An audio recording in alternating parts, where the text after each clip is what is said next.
आखिर क्यों कंगना के खिलाफ ये कदम उठाया गया? Were there any grounds for this action and what is the way forward? While the court will continue its hearings in the matter today,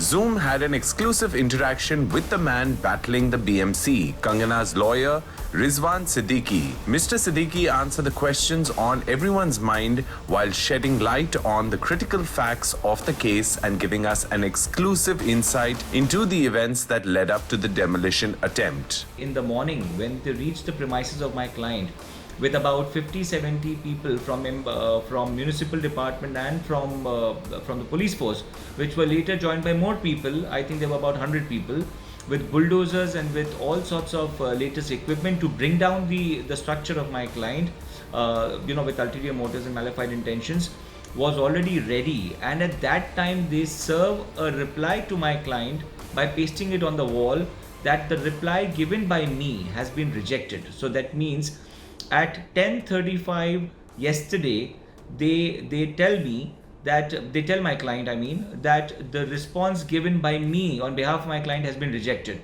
And by that time, they're already ready for demolition. So that means the pasted notice was nothing but just to place on record that the refusal has been there a part of proceedings, meaning the proceedings which will be taken before the court also, and just for record they did whatever they were supposed to do. They entered the premises. They not only demolished, they broke open the lock. They started demolishing with bulldozers and other equipments, heavy equipments, but they also started breaking items which were personal items and they could be moved. They were movable items like lights, like fans, like expensive chandeliers, like paintings, like artifacts, like sofas, televisions. A whole lot of items, furniture items which could be moved. They started breaking that. These kind of breakage clearly shows that they had an intention and an objective to cause damage to my client. Damage meaning monetary damage to my client, and to put her at some kind of a huge monetary loss. After this, whatever has been done by them has been done by them. They have not stopped at that. Now they're trying to create another confusion as a face saving by linking another matter which has got nothing to do with this matter, a 2018 matter which is to do with a builder and to do with the society. They are trying to link that matter with this matter and trying to confuse the general public. Well, I'll be dealing with that matter also.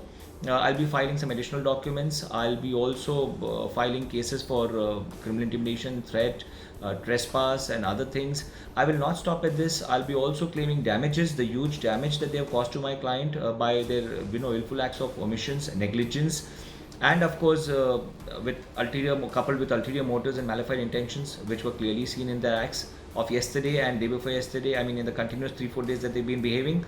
Others in the vicinity were also served notices. Nobody's house was broken, and nobody comes with a battalion of people and blocks the road and comes with 40-50 police officers to break somebody's house. So the actions which are recorded on television, recorded by the media persons that have been shown on television, speaks for itself. I don't think I need to speak anything further. We just hope and pray that justice is delivered and we take this matter forward. Thank you.